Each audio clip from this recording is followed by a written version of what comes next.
Vivek express దిప్పు స్టేషన్కి అయితే చేరుకుంది. దిప్పు స్టేషను చాలా సాధారణమైన చిన్న స్టేషను. ఇక్కడ నుంచి దిమాపూర్ వైపు నాగాల్యాండ్లోకి అయితే ప్రవేశిస్తుంది బండి. నాగాల్యాండ్ దిమాపూర్ గురించి కూడా మనకు చాలా విషయాలు అయితే తెలుసుకోవాల్సిన అవసరం ఉంది. దిప్పు స్టేషన్ తర్వాత దిమాపూరు, ఆ నాగాల్యాండ్లో ఎక్కువ దూరం కూడా జర్నీ చేయదు. జస్ట్ ఒక 10 నుంచి 11 కిలోమీటర్లు మాత్రమే జర్నీలోనే దిమాపూర్ స్టేషన్ అయితే వస్తుంది. అస్సాంలోని దీపు నుండి నాగాల్యాండ్ దిమాపూర్ వైపు ట్రావెల్ చేసేటప్పుడు కేవలం సింగిల్ లైన్ ట్రాక్ అయితే ఉంది ప్రస్తుతానికి. డబల్ లైన్కి సంబంధించి వర్క్లు అయితే జరుగుతున్నాయి. కేవలం నాగాల్యాండ్కు చేరుకోవాలంటే ఈ దీపు నుంచి దిమాపూరు ఒక్క రైల్వే స్టేషన్ మాత్రమే ఉంది ప్రస్తుతానికి. మిగతా రైల్వే స్టేషన్ల పరంగా పనులు అయితే జరుగుతున్నాయి, ఇంకా అందుబాటులోకి అయితే రాలేదు. ఇట్లా ఏదైతే స్టేషన్ దగ్గర చిన్న చిన్న స్టేషన్ దగ్గర లూప్ లైన్లు ఉన్నాయో ఆ లూప్ లైన్ల మీద బండి ఆపుకొని సిగ్నల్ వచ్చిన తర్వాత అప్పుడు క్లియరెన్స్ చూసుకొని, సింగిల్ లైన్ ట్రాక్ కాబట్టి జాగ్రత్తగా చూసుకొని ముందుకెళ్ళడం జరుగుతుంది. కొంచెం నిదానంగా చూసుకొని వెళ్తుండాలి కాబట్టి ఈ లైన్లో కొంచెం మార్గం అంత స్పీడ్గా ట్రావెల్ చేయడం కుదరదు. నిదానంగా అయితే జర్నీ చేయాల్సిన అవసరం అయితే ఉంటుంది. చిన్న చిన్న స్టేషన్స్ ఉన్నాయి కానీ ఆ చిన్న స్టేషన్స్లో వివేక్ ఎక్స్ప్రెస్ ఆగదు, లిమిటెడ్గానే ఆగిపోతుంది. అస్సాంలో దీపు నుంచి నాగాల్యాండ్లో దిమాపూర్కి మధ్యలో ఉన్న ఈ 4-5 చిన్న స్టేషన్లు ఉన్నాయి కానీ ఎక్కడ హాల్ట్ అయితే లేదు. కేవలం సిగ్నల్ కోసం సింగిల్ విద్యుత్ లైన్ ట్రాక్ మాత్రమే ఉంది కాబట్టి చూసుకొని జాగ్రత్తగా క్రాస్ చేసుకొని సిగ్నల్స్ని బట్టి వెళ్తూ ఉండాలి. ఇప్పటికీ నాగాల్యాండ్ స్టేట్ మొత్తం మీద ఉన్న రైల్వే స్టేషన్ ఒకటి దిమాపూర్ మాత్రమే ఉంది.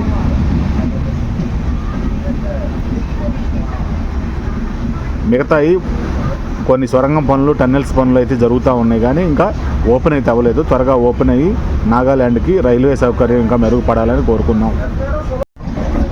చూడొచ్చు వీడియోలో మనకు కనిపిస్తున్న దృశ్యం అంతా కూడా నాగాల్యాండ్లో దిమాపూర్లో ఉన్నాము. పక్కన చిన్న మార్కెట్ కూడా జరుగుతుంది. ఇది నాగాల్యాండ్కి సంబంధించి చాలా మార్కెట్ కూడా రైల్వే ట్రాక్ పక్కన మార్కెట్ జరుగుతుంది, గమనించవచ్చు. ఇట్లా ఉన్న ఒకటే ఒక రైల్వే స్టేషన్ దిమాపూరు. ఈ దిమాపూర్ రైల్వే స్టేషన్ని అటు మార్కెట్ గాను ఇటు మంచి రవాణాకి మంచి ఉపయోగం ఉండేట్టుగా ఉపయోగపడే విధంగా అయితే ఉంది ఇక్కడ. దీనికి సంబంధించి నాగాల్యాండ్ ఎలా ఉందనేది కొంత బాగా నేను చూపించే ప్రయత్నం అయితే చేస్తున్నాను. కన్స్ట్రక్షన్ సంబంధించి చాలా పనులు అయితే జరుగుతున్నాయి రైల్వే స్టేషన్లో. అభివృద్ధికి సంబంధించి ముందు ఇంకా లైన్లు పెద్దగా రావాలంటే, అభివృద్ధి జరగాలంటే ఇంకా చేయాల్సిన పనులు అయితే చాలా ఉంటాయి కాబట్టి కొత్త ప్లాట్ఫారం నిర్మాణాలు, కొత్త లైన్ నిర్మాణాలు జరుగుతూనే ఉంటాయి. ప్రస్తుతానికి అటువైపు మనకి రైట్ సైడ్ ఒక ప్లాట్ఫారం ఉంది, ఇటు లెఫ్ట్ సైడ్ ఒక ప్లాట్ఫారం ఉంది. లెఫ్ట్ సైడ్ 2వ నెంబర్ ప్లాట్ఫారం మీద మనకి ఇప్పుడు బండి అయితే రావడం జరిగింది. ఈ ప్రకారం చూసుకున్నట్లయితే అవతల 3వ నెంబర్ ప్లాట్ఫారం మీద ఇంకొక లోకోమోటివ్ కనిపిస్తుంది కదా, LMG అని. అది పొగబండి. అంటే ఏదైతే మిగతా లైన్లో వెళ్తుందో ఆ బండి లైన్లో కరెంట్ లైన్ లేదు కాబట్టి పొగబళ్ళు అయితే తిరుగుతూ ఉంటాయి. మొత్తం మీద డీజిల్ బళ్ళు మళ్ళీ ఇంకొకసారి మనం చూడగలుగుతున్నాము. ఎలక్ట్రికల్ లైన్ లేని వైపు పూర్తిగా ఈ బళ్ళు అయితే తిరుగుతూ ఉంటాయి. వీళ్ళంతా కూడా దాదాపు నాగాల్యాండ్ ప్రజలే. నాగాల్యాండ్ ప్రజలను కూడా మనం కొంత చూసినట్టుండేదని నేను ప్రత్యేకంగా చూపించే ప్రయత్నం అయితే చేస్తున్నాను. ఆ ట్రైన్లో కూర్చున్న వాళ్ళు కావచ్చు, ఈ ప్లాట్ఫారం మీద ఉన్న వాళ్ళు కావచ్చు, వీళ్ళందరూ కూడా నాగాల్యాండ్ ప్రజలు. ప్రస్తుతానికి రన్నింగ్లో ఉన్న రైల్వే స్టేషను నాగాల్యాండ్ మొత్తం మీద, స్టేట్ మొత్తం మీద దిమాపూర్ ఒక్కటే మాత్రమే రన్నింగ్లో ఉంది. మిగతాయి కన్స్ట్రక్షన్ జరుగుతుంది, ఇంకా ఓపెన్ కాలేదు. పక్కన 3వ నెంబర్ ప్లాట్ఫారంలో నుంచి ఏదైతే డీజిల్ బండి ఉందో డీజిల్ బండి అయితే వెళ్తూ ఉంది. ఎలక్ట్రికల్ లైను లేదు కాబట్టి డీజిల్ బండ్లు అయితే నడుపుతూ ఉన్నారు. ముఖ్యంగా ఇప్పుడు ఏదైతే మనం నాగాల్యాండ్ వైపు నుంచి దిమాపూర్ నుంచి దిబ్రూగఢ్ వెళ్తున్నామో ఆ లైన్ కాకుండా పక్క వేరే లైన్ వెళ్ళే బండి కాబట్టి అది పొగబండి వేరే లైన్కి అయితే వెళ్తుంది. లోకల్గా నాగాల్యాండ్ లోకల్లో తిరిగేదిగా.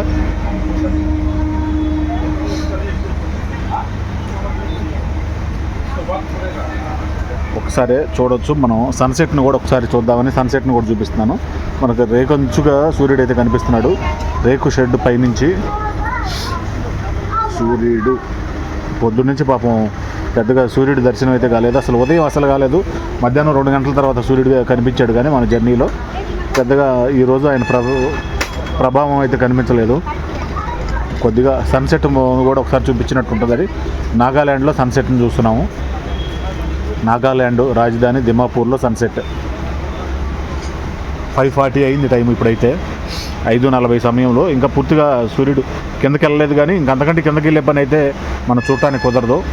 బిల్డింగ్లు ఎన్ని అడ్డమన్నాయి కాబట్టి. ఇంకా ఇక్కడ ఈ స్టేషన్లో దిమాపూర్లో బండి 7 నిమిషాలు అయితే ఆగుతుంది. ఈ 7 నిమిషాల సమయంలో సూర్యుడు కిందకి వెళ్ళిపోతే మనం మళ్ళీ సన్సెట్ని చూపించలేము కాబట్టి నేను కనిపించినంత వరకు చూపించగలిగాను. ఈరోజు 4వ రోజు ప్రయాణంలో మనం నాగాల్యాండ్ దిమాపూర్ అయితే చేరుకున్నాము. ఇప్పటికి 6 గంటలైతే సాయంత్రం కావస్తుంది. మామూలుగా లెక్క అయితే టైం ప్రకారం, షెడ్యూల్ ప్రకారం అయితే బండి 9 గంటలకల్లా దిబ్రూగఢ్ చేరుకోవాలి. ఇప్పుడు ఉన్న పరిస్థితిని బట్టి, నడుస్తున్న దాన్ని బట్టి 4 గంటలు దాదాపు లేట్ అయ్యేటట్టు ఉంది. 9కి 4 కలుపుకుంటే దాదాపు 1 గంటకి మిడ్ నైట్ 1 గంటకల్లా మనం దిబ్రూగఢ్ చేరుకునే అవకాశం అయితే కనిపిస్తుంది. ఈ మధ్యలో ఏదైనా మనం ఆటంకాలు లేకుండా, ఎక్కడ సిగ్నల్స్ కోసం ఎదురు చూసే పని లేకుండా బండి వెళ్ళగలిగితే 1 గంట ముందుగా చేరుకోవచ్చు. 12 లోపు అయితే వెళ్ళలేమన్నట్టుగా నాకైతే అర్థమవుతుంది. ఓకే, జర్నీ అయితే బాగుంది, కానీ ఎక్కువగా ఈ సిగ్నల్స్ కోసం వెయిట్ చేయడమే కొంచెం ఇబ్బందిగా ఉంది. ఇంకొకటి ఏంటంటే మెయిన్ టాయిలెట్స్ ఏదైతే ఉందో, 4 రోజుల జర్నీ కాబట్టి టాయిలెట్స్ క్లీనింగ్ అనేది అసలు చేయలేదు. అది బాగా మైనస్. ఇంతమంది జనం, ఇంత చోట్ల, ఇది చోట్ల, ఇప్పుడు స్టార్టింగ్ నుంచి ఎండింగ్ దాకా 60 స్టేషన్లో ఆగే బండికి టాయిలెట్లు క్లీన్ చేయకపోతే 4 రోజుల పాటు ఎలా ఉంటుంది? ఎవరికైనా ఇబ్బందే కదా. అదైతే బాగా మైనస్. అదొకటి నచ్చలేదు నాకు. దిమాపూర్ రైల్వే స్టేషన్ నుంచి మన వివేక్ ఎక్స్ప్రెస్ అయితే బయలుదేరింది. కేవలం 7 నిమిషాలు మాత్రమే ఆగింది. పైన ఇది ఫుట్పాత్ బ్రిడ్జి, పెద్దగా వసతులు అయితే కనపట్టలేదు. బాగా అభివృద్ధి చెందాల్సిన అవసరం అయితే ఉంది నాగాల్యాండ్లో ఈ దిమాపూర్ రైల్వే స్టేషను. మెయిన్లో ఉన్న ఒక్క ప్రధానమైన రైల్వే స్టేషన్ కూడా అంత క్లీన్ అండ్ గ్రీన్గా కనిపించట్లేదు. మెయింటెనెన్స్ లోపాలు అయితే చాలా కనిపిస్తూ ఉంది.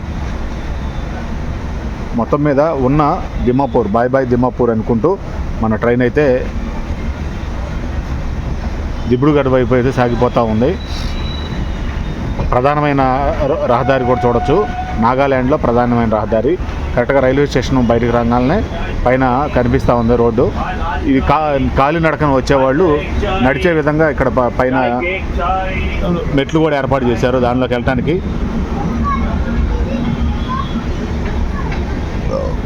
రోడ్డు మార్గంలో నుంచి రైలు మార్గంలోకి వచ్చేవాళ్ళు కింద నుంచి దిగి రావడానికి అయితే ఏర్పాటు చేశారు. నాగాల్యాండ్ ప్రజానికాన్ని కూడా చూడొచ్చు రోడ్డు వెంట, ఈ దారి వెంట.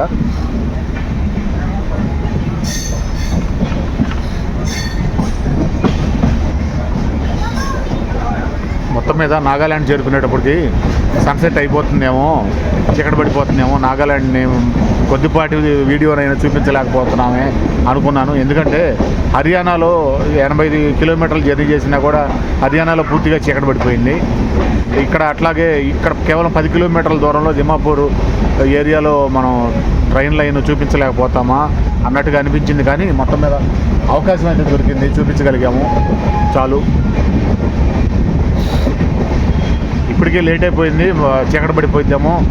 నాగాల్యాండ్ ఏరియాని మనం కొంచెం కూడా వీడియోలో చూపించలేకపోయామా అనుకున్నా. ఇక్కడ ఇంకో రోడ్ అయితే ఉంది, ప్రధానమైన రోడ్లు. ఇక్కడ ముఖ్యంగా మార్కెట్ గురించి చెప్పుకోవాలి. ఇదే అనుకుంటా ఆ మార్కెట్ అంతా కూడా. ఈ బ్రిడ్జి పక్కనే ఉంటుంది మార్కెట్.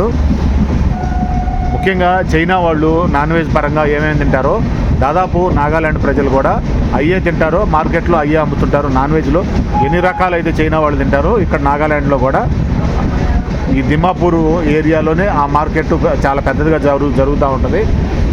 అది నేను ఇంకొకసారి ఎప్పుడైనా ఖచ్చితంగా వచ్చి చూపించే మార్గం అయితే చేయాలి. ఇప్పుడు ట్రైన్లో ఆ మార్కెట్ని లోపలికి వెళ్ళి ఎక్స్ప్లోర్ చేయడం కుదరదు కాబట్టి జస్ట్ ఆ ఏరియాని మాత్రం చెప్పగలుగుతున్నాను. ఆ బ్రిడ్జి పక్కనే ఉంటుంది నాన్ వెజ్ సంబంధించి మార్కెట్ అంతా కూడా, అంతవరకు మాత్రమే చూపించగలుగుతున్నాను. ముఖ్యంగా ఈ దిమాపూర్ నుంచి ట్రైన్ బయలుదేరిన తర్వాత ఎక్కువ దూరం నాగాల్యాండ్లో జర్నీ చేయదు, మళ్ళీ అస్సాంలోకి అయితే ఎంటర్ అయిపోద్ది వెంటనే. అందువల్ల ఉన్న కొద్దిసేపు నాగాల్యాండ్ చూపించే ప్రయత్నం అయితే చేస్తున్నాను. ముఖ్యంగా దిమాపూర్లో ఆ నాన్ వెజ్ మార్కెట్ ఏదైతే ఉందో చైనా వాళ్ళు అన్ని రకాలు తింటారు. కప్పలు, పాములు, తేళ్ళు, చీమలు అన్నట్టు అన్నీ తింటారు. కుక్కల్ని కూడా శుభ్రంగా తింటుంటారు. అందువల్ల అదే కల్చర్ ఇక్కడ కూడా కొనసాగుతుంది. ఆ మార్కెట్లోకి వెళ్తే మనం ఇండియాలోనే ఉన్నామా అని ఖచ్చితంగా మనకి సందేహం కలుగుతుంది. అందువల్ల నేను ప్రత్యేకంగా చెప్పే మార్గం చేశాను. ఒకసారి చూడవచ్చు సన్సెట్కి సంబంధించి. సన్సెట్ ఇంకా ముందుకెళ్ళే కొద్దీ మన సన్సెట్ దాదాపు కనిపించకపోవచ్చు. ఎందుకంటే ఇక్కడ ఈ నాగాల్యాండ్ ఏరియాలో ఫ్లాట్గా ఉండే ల్యాండ్స్ చాలా తక్కువ. ఎక్కువ కొండల గుట్టల చెట్లలోంచి పోవాల్సి వస్తుంది. అందువల్ల నేను మరి ఇంకొకసారి సన్సెట్ చూపించే ప్రయత్నం చేస్తున్నాను. అది సన్సెట్కి సంబంధించి కొన్ని బిల్డింగ్లు అయితే పెద్ద బిల్డింగ్లే ఉన్నాయి దాని దిమ్మాపూర్లో. కొన్ని మరీ అసలు చిన్న చిన్న డబ్బా రేకులు లాగా ఉన్నాయి. అంటే ఎవరి స్థామత వాడితే ఎవరి స్థాయి వాడదు అన్నట్టు. కొంచెం డబ్బున్నోళ్ళు బాగా బిల్డింగ్లు కట్టుకున్నారు, బాగా పేదవాళ్ళేమో ఇంకా చిన్న చిన్న రేకుల్లోనే చదువుకొని ఉంటున్నారు. ఇది ఇక్కడ నాగాల్యాండ్కి సంబంధించి విధి విధానం ఇలా ఉంది. ఇక్కడ ట్రైన్ బాగా స్పీడ్ ఎత్తుకుంది. దాదాపు 100 కిలోమీటర్ల స్పీడ్ పోతుంది. ఈ 100 కిలోమీటర్ల స్పీడ్ పోయేటప్పుడు నేను మాట్లాడేది ఈ గాలి సౌండ్కి దాదాపు వినిపించకపోవచ్చు. బట్టి మళ్ళీ స్లో అయినప్పుడు నేను చెప్పే విధానం చేస్తాను.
నాగాల్యాండ్లోని దిమ్మాపూర్ రైల్వే స్టేషన్ వరకే నాగాల్యాండ్లో ప్రవేశించడం జరిగింది. మిగతా ఇదంతా కూడా అస్సాం ఏరియానే. ఇక్కడ కూడా అస్సాంలో కూడా మార్కెట్ అయితే జరుగుతుంది, సాయంత్రం మార్కెట్. ఇట్లా ఒక 10 కిలోమీటర్ల దూరం మాత్రమే నాగాల్యాండ్లో ప్రవేశించి మిగతా మళ్ళీ అస్సాంలోకి అయితే రావడం జరిగింది. కేవలం దిమ్మాపూర్ వరకే ఈ అస్సాంకి అందుబాటులో ఉంది కాబట్టి దిమ్మాపూర్ వరకే మంచి రైల్వే వసతి ఎప్పుడో పాతకాలం నాటే ఉంది. అప్పటి నుంచి అదే కొనసాగుతుంది.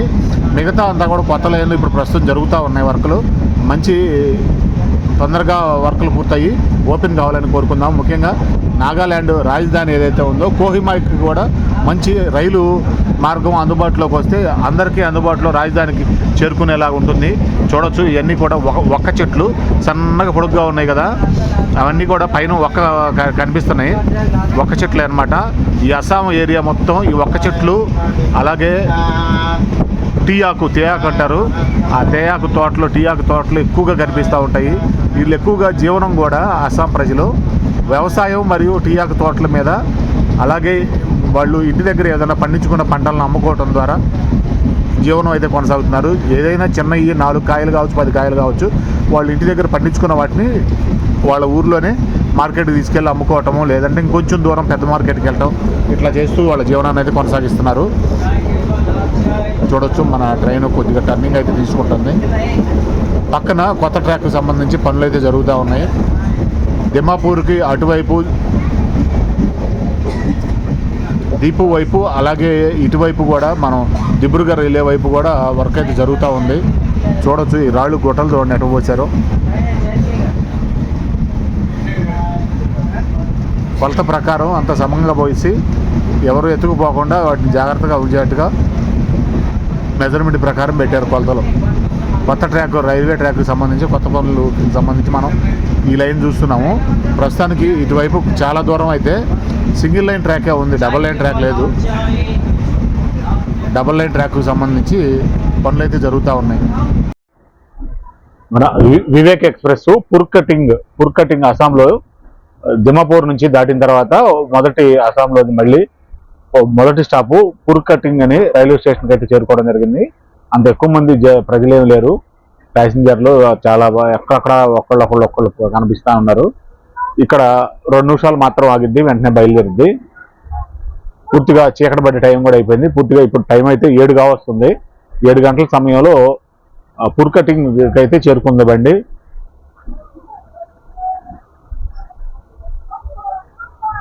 ఏదైతే లేట్ అయిందో ఆ లేట్ని కవర్ చేయడం కోసం రన్నింగ్ టైంలో లిమిట్ దాటి స్పీడ్ వెళ్తుంది అయితే బండి. అంటే వెళ్ళే స్పీడ్కి దాదాపు ఎక్కడ ఏం ఊడిపోతాయి అన్నంతగా స్పీడ్ అయితే వెళ్తుంది. ఏదైతే సిగ్నల్ కోసం వెయిట్ చేసి ఆగి లేట్ అయిపోయిందో ఆ లేట్ని కవర్ చేసేందుకు చాలా 100కి 100 పాళ్ళు లోకో పైలట్లు ప్రయత్నం అయితే చేస్తూనే ఉన్నారు. పుర్కటింగ్ స్టేషన్ నుంచి బండి అయితే బయలుదేరింది. ఈ పుర్కటింగ్ స్టేషన్ కోడ్ వచ్చేసి FKG. ఇప్పుడు కరెక్ట్గా మామూలుగా రావాల్సిన టైం అయితే 15:35, అంటే 3 గంటల 35 నిమిషాలకి రావాల్సిన బండి ఇప్పుడు కరెక్ట్గా 18:30, అంటే 6:30కి అయితే చేరుకుంది పుర్కటింగ్కి.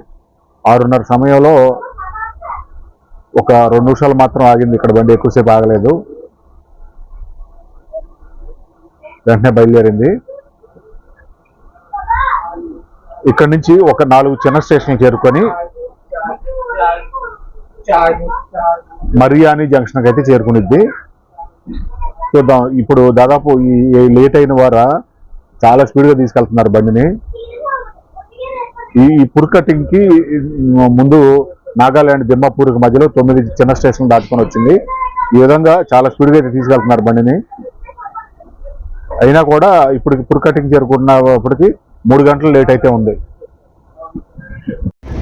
మన వివేక్ ఎక్స్ప్రెస్ అయితే మరియాని జంక్షన్కి అయితే చేరుకుంది. ఇప్పుడు కరెక్ట్గా టైము 7:25 కావస్తుంది. ఇప్పుడు కూడా బండి 3 గంటలు లేట్గా అయితే నడుస్తుంది. ప్లాట్ఫారం మనకి రైట్ సైడ్ వచ్చింది, నేను లెఫ్ట్ సైడ్ నుంచి చూపిస్తాను. ఇటువైపు కూడా కొంత చూపిస్తే బాగుంటుందని 1వ నెంబర్ ప్లాట్ఫారం మీదకి వచ్చింది. పక్కన కనిపించేది 2వ నెంబరు, మధ్యలో లూప్ లైన్లు ఉన్నాయి. దాని తర్వాత 3వ నెంబరు, అంతవరకే. తర్వాత అవతల లూప్ లైన్లు ఉన్నాయి, అంతవరకే ఉంది ఈ మరియాని జంక్షన్కి సంబంధించి.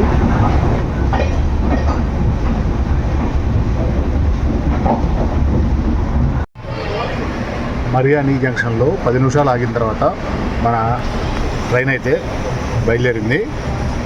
కాస్త ఈ మరియాని గురించి, మరియాని జంక్షన్ స్టేషను కోడ్ వచ్చేసి MXN.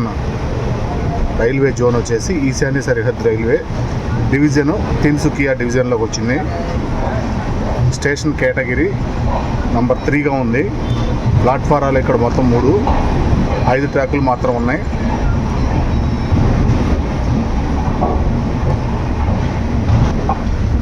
బాయ్ బాయ్ మరియాని అని చెప్పుకుంటూ బండి అయితే ముందుకు పోతూ ఉంది. మనకి వీడియోలో కనిపిస్తున్న దృశ్యం అంతా కూడా సిమాల్గురి జంక్షన్.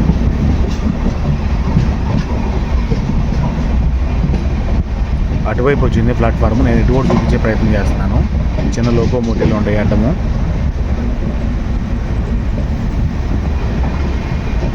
ఇది ట్రాక్ సెట్ చేసే మిషను చూడొచ్చు. బండి అయితే 1వ నెంబర్ ప్లాట్ఫామ్ మీదకి వచ్చింది. అవతల 2వ నెంబరు, అవతలే 1వ నెంబర్ ఉంది. ఇది అవతల వచ్చింది 2వ నెంబరు.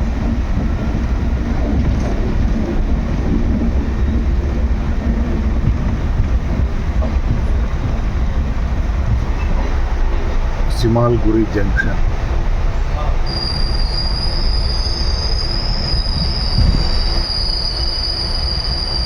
పెద్దగా ఎవరు జనసందేహం లేదు, పెద్దగా లైటింగ్ లేదు, అంతా చీకటిగా ఉంది. బాయ్ బాయ్ సిమాల్గురి జంక్షన్ అని చెప్పుకుంటూ బండి అయితే ముందు కదిలిపోతూ ఉంది. మన వివేక్ ఎక్స్ప్రెస్ అయితే నహర్ కటియా స్టేషన్ అయితే చేరుకుంది. ఇక్కడ 2 స్టేషన్లు ప్లాట్ఫారంలో మాత్రమే ఉన్నాయి. మనకి అటు కనిపిస్తుంది అయితే 2వ నెంబరు, 1వ నెంబర్ ఇటు రైట్ సైడ్ అయితే వచ్చింది. నహర్ కటియా తర్వాత తిన్సుకియా వస్తుంది. తిన్సుకియా తర్వాత మన డెస్టినేషను దిబ్రూగఢ్ అయితే చేరుకుంటాము. ఇక్కడ కేవలం 1-2 నిమిషాలు మాత్రం అవుతుంది, బాగా లేట్లో ఉంది కాబట్టి. లైటింగ్ లేదు పెద్దగా, నైట్ టైం కాబట్టి. నహర్ కటియా వీడియోలో కనిపిస్తున్న బ్రిడ్జ్ అయితే కనిపిస్తుంది కదా, ఇదంతా కూడా టిన్సుకియా టౌన్కు సంబంధించి ఈ బ్రిడ్జ్ అనమాట. ఈ టిన్సుకియా గురించి పూర్తిగా చెప్పుకోవాలంటే పారిశ్రామిక రంగంలో అస్సాంని ఒక ఇండస్ట్రియల్ హబ్గా ఈ టిన్సుకియా అయితే తీసుకెళ్తుంది ముందుకని చెప్పాలి. ముఖ్యంగా ఈ టిన్సుకియా ఏరియాలో లేని పరిశ్రమ, లేని కర్మాగారం లేదని చెప్పాలి. అన్ని రకాలు పరిశ్రమల కర్మాగారాలు అయితే ఈ టిన్సుకియా ఏరియాలో అయితే ఉన్నాయి. ముఖ్యంగా చమురుకు సంబంధించి మొదటి చమురు బావిని IOCL వాళ్ళు మన ఆసియాలోనే ఫస్ట్ చమురు బావిని ఇక్కడ కనుక్కోవడం జరిగింది. చమురు శుద్ధి కర్మాగారం చాలా పెద్ద ప్లాంట్ అయితే ఉంది ఇక్కడ. తర్వాత కలపకు సంబంధించి, బొగ్గుకు సంబంధించి చాలా నిక్షేపాలు అయితే ఇక్కడ ఉన్నాయి ఈ ఏరియాలో. ఫస్ట్ ట్రైన్ వ్యూ కూడా చూడవచ్చు, నైట్ టైంలో కూడా చాలా క్లియర్గా కనిపిస్తూ ఉంది. అన్ని రంగాల్లో కలపకు సంబంధించి, ఇండస్ట్రియల్ సంబంధించి, కర్మాగారాలకు సంబంధించి ఈ టిన్సుకియా అనేది ఫస్ట్ ఒక చిన్న రైల్వే స్టేషన్ అయితే ఏర్పాటు చేశారు. బ్రిటిష్ వాళ్ళ కాలంలోనే ఉంది. తర్వాత ఇప్పుడు నగరం పెరిగే కొద్దీ, కర్మాగారాలు పెరిగే కొద్దీ, రద్దీ పెరిగే కొద్దీ మళ్ళీ కొత్త టిన్సుకియా స్టేషన్ అయితే ఏర్పాటు చేయడం జరిగింది. ఇలా 2 స్టేషన్లు అయితే ఉంటాయి.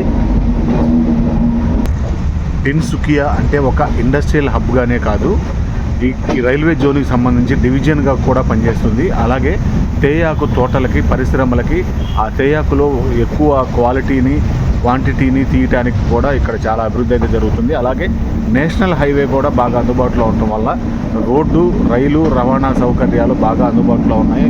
ఈ విధంగా టిన్సుకియా మొత్తం అస్సాం రాష్ట్రానికి ఒక ఇండస్ట్రియల్ హబ్గా, ఒక మంచి కర్మాగార హార్ట్గా, గుండెగా పనిచేస్తూ ఉంది. చాలా మంచి విషయాలు అయితే ఇక్కడ ఈ టిన్సుకియా ఏరియాలో చాలా అభివృద్ధి అయితే జరుగుతూ ఉంది. చూడొచ్చు, ఇక్కడ ఉన్న లారీలను చూస్తేనే అర్థమవుతున్నాయి ఎన్ని లారీలు ఉన్నాయి.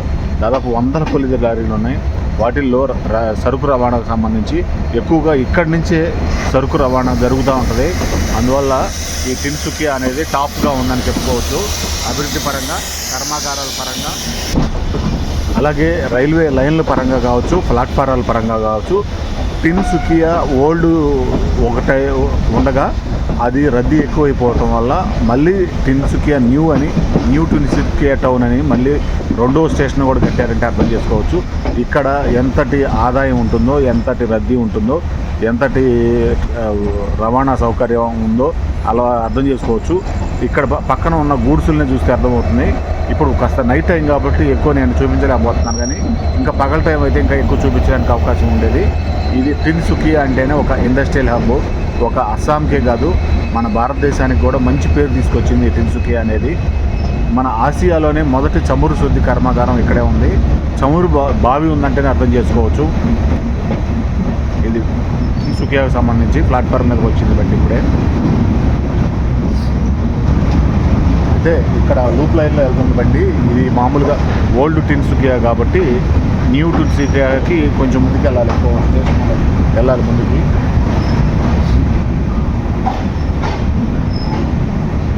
బాగుంది, అంటే ప్రస్తుతానికి ప్యాసింజర్లు అట్లా ఎవరు లేరు, కానీ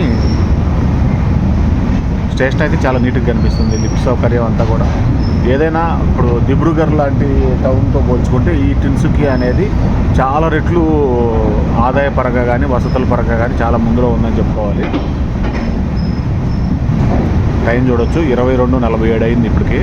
22:47 అంటే మనం 12 అవర్స్ లెక్కలో లెక్కేసుకుంటే 10:47 అయింది. పూర్తిగా మన ఆఖరి స్టేషన్కి వెళ్ళడానికి ఇంకా కొంత సమయం అయితే పట్టింది. చాలా నీట్గా ఉంది ఈ టిన్సుకియా. ఇంకా అభివృద్ధికి సంబంధించి ఇక్కడ చూడవచ్చు, ఇదంతా కూడా అమృత్ భారత్లో పథకంలో భాగంగా ఇక్కడ మళ్ళీ ఇంకా అభివృద్ధి పనులు అయితే చేస్తూనే ఉంటారు.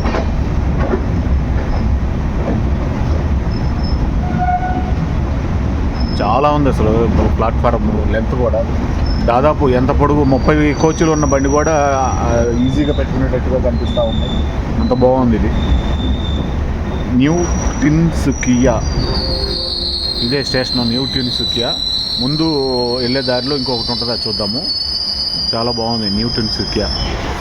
మన కన్యాకుమారి నుంచి అస్సాంలోని దిబ్రూగఢ్ వరకు ప్రయాణం చేస్తున్న ఈ వివేక్ ఎక్స్ప్రెస్ మొత్తం మీద 2 గంటల 45 నిమిషాలు లేటుగా 9 గంటలకు రావాల్సింది 11:45కి అయితే చేరుకుంది. ఇంకొక పావు గంట కనుక లేట్ అయినట్టయితే డేట్ కూడా మారిపోయేది. డేట్ మారకముందు వెళ్తే బాగుండని కోరుకున్నాను. అట్లాగే డేట్ మారకముందు ఒక పావు గంట ముందు అయితే రాగలిగింది బండి. ఇది మొత్తం మీద ఈ స్టేషన్కి సంబంధించిన వ్యూ కూడా చూడొచ్చు. ఈ దిబ్రూగఢ్ స్టేషన్లో 2 రకాలు ఉన్నాయి. దిబ్రూగఢ్ టౌన్ స్టేషన్ ఉంది, దిబ్రూగఢ్ స్టేషన్ ఉంది, 2 ఉన్నాయి. డిబిఆర్జీ స్టేషన్లో ఎక్కువగా దూర ప్రయాణాలు చేసే ట్రైన్స్ అయితే వస్తూ ఉంటాయి. చూడొచ్చు, మనకి ఇటువైపు ప్లాట్ఫారం కనిపిస్తుంది. ఇటువైపు ఒక బండి అయితే ఆల్రెడీ పెట్టుంది. ప్లాట్ఫారం మీద పెట్టుంది బండి. చీకటిగా ఉంది కాబట్టి నేను కొంత ఇటువైపు చూపించే ప్రయత్నం చేస్తున్నాను. విజయవంతంగా 4200 కిలోమీటర్లు పూర్తి చేసుకొని మన ప్రయాణాన్ని కన్యాకుమారి నుంచి 4వ రోజు పూర్తయ్యే సమయానికి దిబ్రూగఢ్ అయితే చేరుకోవడం జరిగింది. చాలా బాగా జరిగింది ప్రయాణం అయితే. ఇది వచ్చేసింది. ఇటువైపు ఈ ప్లాట్ఫారాలకు సంబంధించి కూడా చూడొచ్చు. మొత్తం 4 ప్రధానమైన ప్లాట్ఫారాలు అయితే ఉన్నాయి. మిగతా లూప్ లైన్ అయితే ఉన్నాయి. ఇది దిబ్రూగఢ్కి సంబంధించి. అస్సాంలో పూర్తిగా మనం 7 సిస్టర్స్కి సంబంధించిన ఈశాన్య రాష్ట్రాల్లోకి అయితే వచ్చేసాము. ఇలా జరిగింది మన ప్రయాణం అయితే. వివేక్ ఎక్స్ప్రెస్ జిందాబాద్.